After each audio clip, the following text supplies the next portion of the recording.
We're back, and our first topic in our second segment is there is rage right now in this country on politics all over the place. Rage is what drives clicks on social media.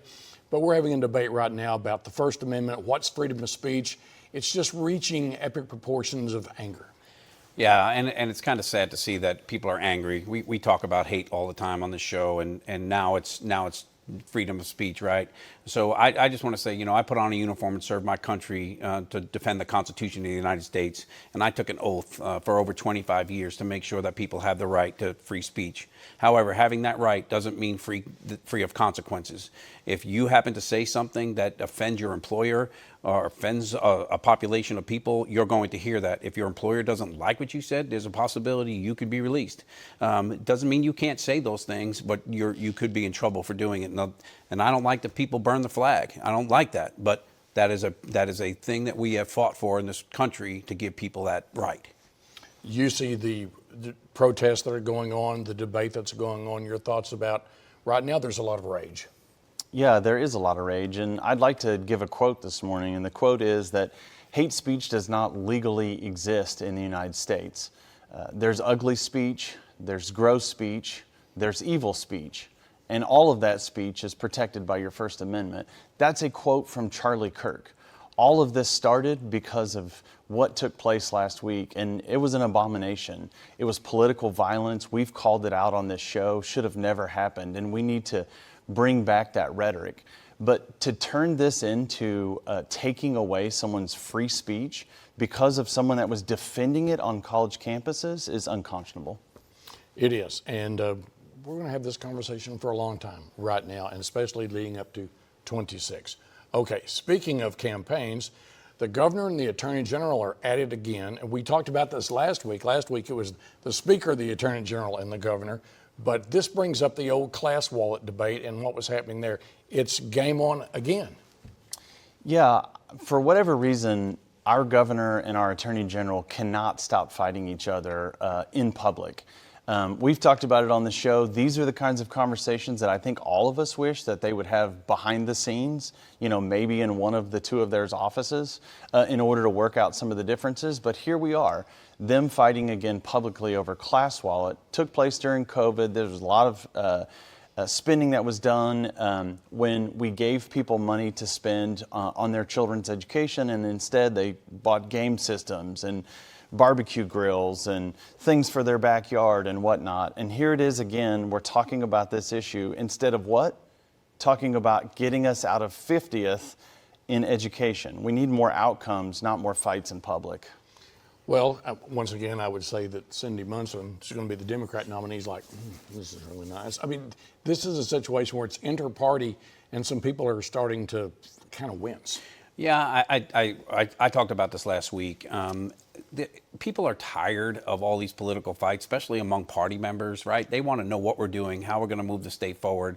And to my colleague's point, we're 50th in education. Our kids are not being taken care of, and we're going to fight and spend taxpayer money on a class wallet action suit that has already been dismissed twice by the judge. So I don't know where this goes again. I'm assuming the judge is going to look at this and say, hey, you two continue to fight over this, but I'm not hearing this case, so stop and move on. Now, there was a lot of money misspent. Whose fault is that? I think that's what the argument is.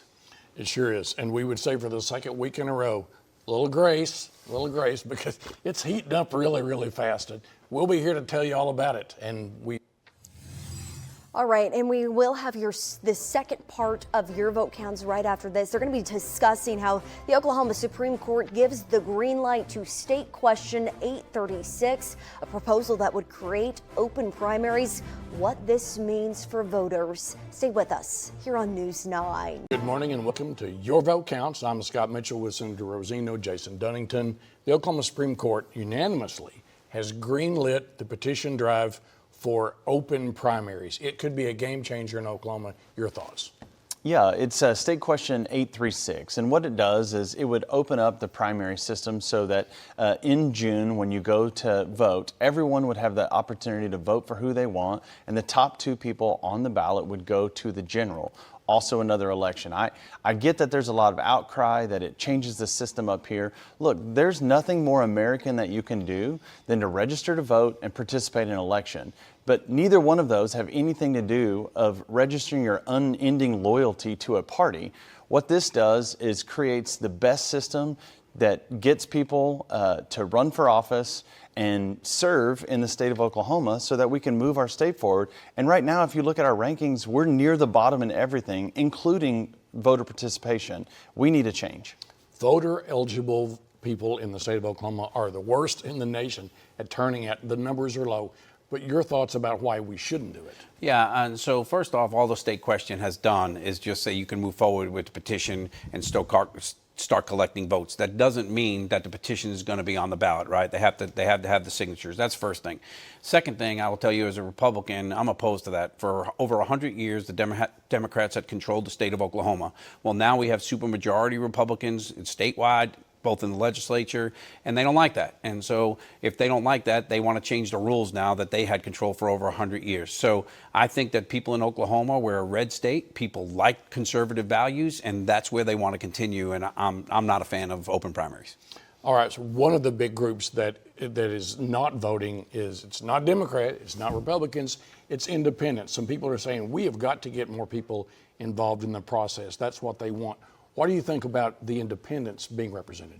So I think independents are represented, right? If they want to vote Republican, they can in the general. If they want to vote Democrat in the general, they can. And they also get to vote in the Democrat primaries. So if they don't like the fact that they can't register as a Democrat, or they don't like the fact that they can't register or don't want to as either one of those parties, then they know the rules before they registered. So I think in the end, independents will just have to continue moving forward on the Democratic primaries. And then in the general, if they don't like the Democrat, they can go to the Republican side. So I don't think this disenfranchises them at all. I just think it changes the process. Your thoughts about Senator Rosino, and especially about that, his viewpoint on independence?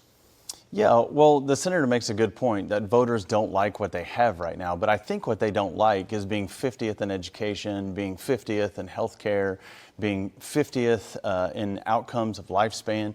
These are the things that we're talking about in the state of Oklahoma that we are not making progress on. And part of the problem is that we aren't getting quality people to run for office. Or because of the way the primary system is, we limit who goes on to the general election. And so you end up with, two bad choices come November. What this does by opening the primary is gets more people to participate early so that we have the best candidates possible later in November and get the best people possible to get elected and solve some of these big problems in the state. It's the sleeper issue for 26 if it gets on the ballot. Scott, thanks for that full report.